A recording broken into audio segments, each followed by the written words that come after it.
To North Carolina tonight. 40 Montagnards arrived in Greensboro as part of a group of 900 will be moving to North Carolina over the next few weeks. Volunteers were on hand waiting to help transition the Montagnards into their new homes and communities. The story of struggle for the Montagnards reaches back centuries.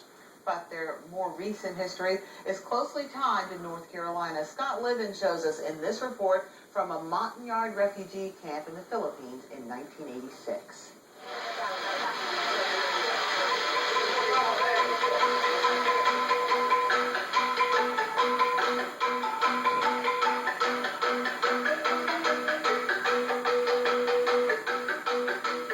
The refugee camp at the time doesn't look like much by our standards, but it's the best home these aspiring Americans have ever known.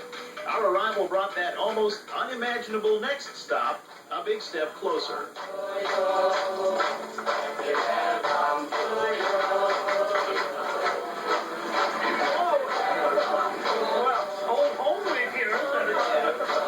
It seemed that way even for those who didn't know the Montagnard, or Dega as they call themselves, until now. Strangers from North Carolina became fast friends with the tribespeople who, for as long as they can remember, have been able to trust only their own.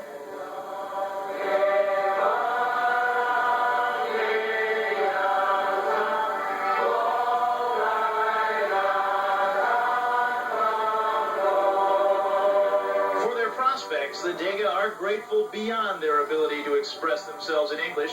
They say it's hard even now to accept where the coming days and months will take them. Very difficult for them. I mean, because I have 10 years ago, I am very miserable in the jungle. But I didn't think came here or even step. They're trying their best to grasp it. Where is North Carolina? I'm going to show you. Florence Gatton of the Chamber of Commerce has never pitched Greensboro to a crowd like this one. The Dega are in English classes every day, and this week in special interviews with the North Carolina delegation that will prepare the way for them in America. 5 tribal leaders will return with us this weekend. We'll bring, too, an understanding of these newest neighbors that comes only face to face. They have a spirit, a survivor spirit, that is like nothing else you've ever seen. It's something that will bring them through, and they'll make it when they get to the United States. There's no doubt that they'll make it. I can feel it. Just they exude a warmth. They have such a trust that they put on us that's kind of awesome. One of the Dega asked on our arrival if North Carolina was any farther from this camp than this camp is from their Vietnam homeland.